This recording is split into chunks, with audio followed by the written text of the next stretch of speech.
Dengan susah payah pemerintah menerangkan. Itu memang benar. Tetapi Bima Yudhistira dari Selius mengirim surat ke PBB. Dan PBB menjawab, oke, kami akan riset kembali 5,12 itu masuk akal apa tidak. Investor yang saya ceritakan tadi di yang sekarang lagi ngopi di Orchard Road itu nggak perlu nunggu PBB jawab. Dia tahu bahwa kami lebih dia percaya daripada hasil sidang kabinet.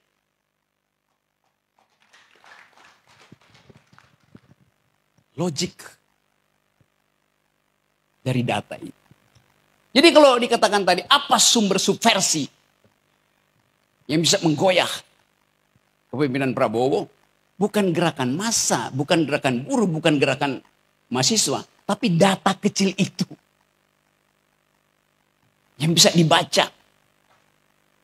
Mungkin sekarang itu running text dari Bank Indonesia diperhatikan terus oleh investor.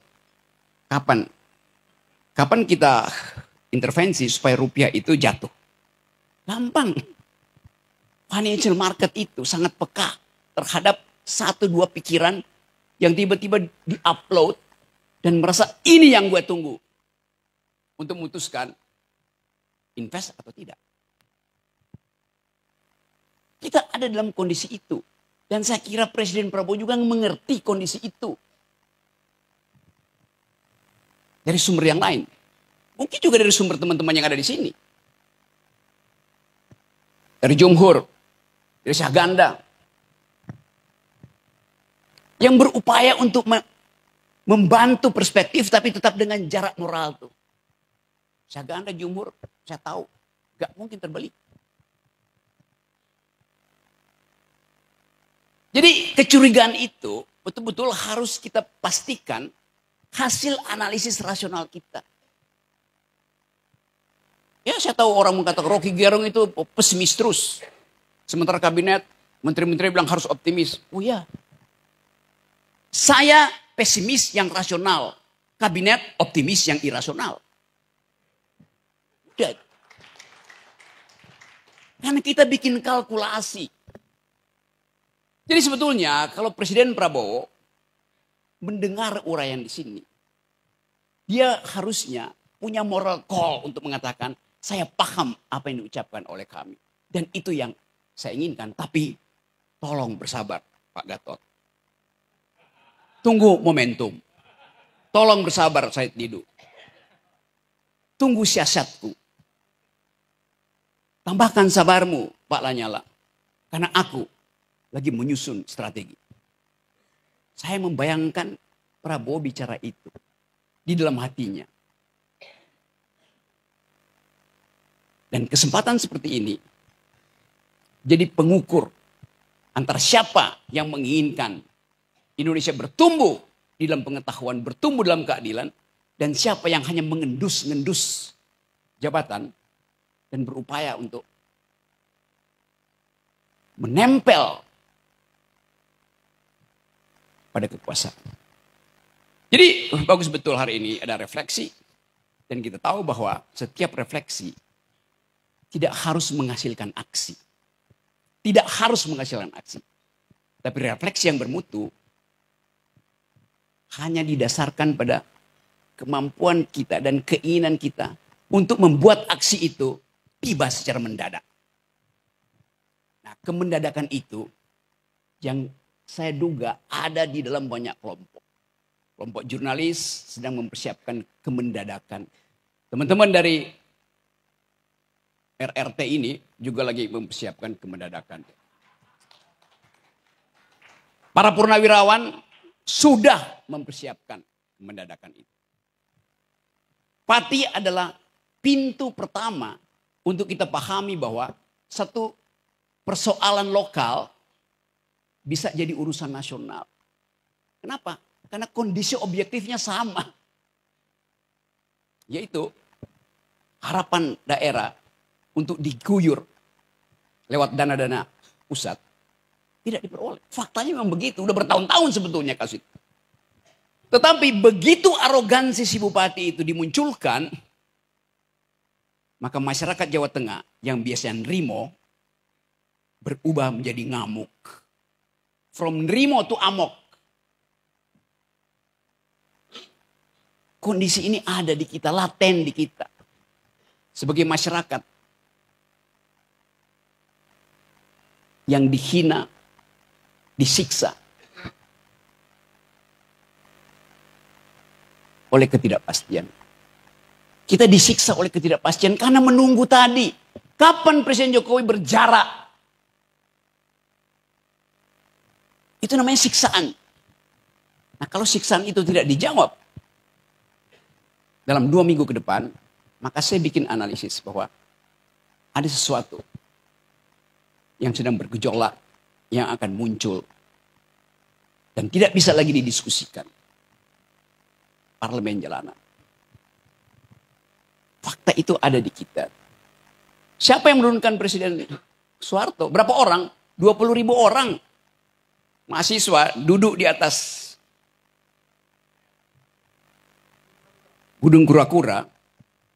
Dan Presiden Soeharto mengerti bahwa dia sudah selesai. Itulah antropologi politik kita. Pati itu 10.000 mungkin. Jadi bayangkan misalnya kalau proses pemaksulan Gibran itu mulai dibicarakan di parlemen dan pasti akan dibicarakan. Saya hanya minta supaya kalau ada demonstrasi mahasiswa, masyarakat sipil, aparat jangan cegah itu. Aparat justru bisikin aja pada Wakil Presiden.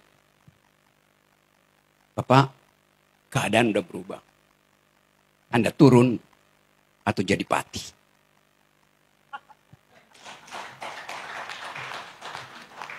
Itu menyelesaikan banyak hal. Lebih efisien daripada minta proses DPR, kirim ke Mahkamah Konstitusi, balik ke MPR. Itu tukar tambahnya panjang. Jadi pati bisa terjadi dalam beberapa minggu. Ketika tadi keadaan ekonomi yang tidak mungkin dipulihkan dalam waktu dekat dengan kemarahan publik yang dipendam karena ketidakpastian. Jadi apa yang memungkinkan terjadinya perubahan? Karena ketidakpastian itu sekarang ada di kafe-kafe dibicarakan tadi oleh Gen Z itu yang merasa bahwa potensi kami untuk membayangkan Indonesia terhalang oleh adanya si anak kecil itu. Dan itu sangat sosiologis. Jadi ini kesempatan kita untuk menyusun kembali energi moral kita untuk satu waktu mengatakan bahwa harus ada yang dipenjara. Terima kasih.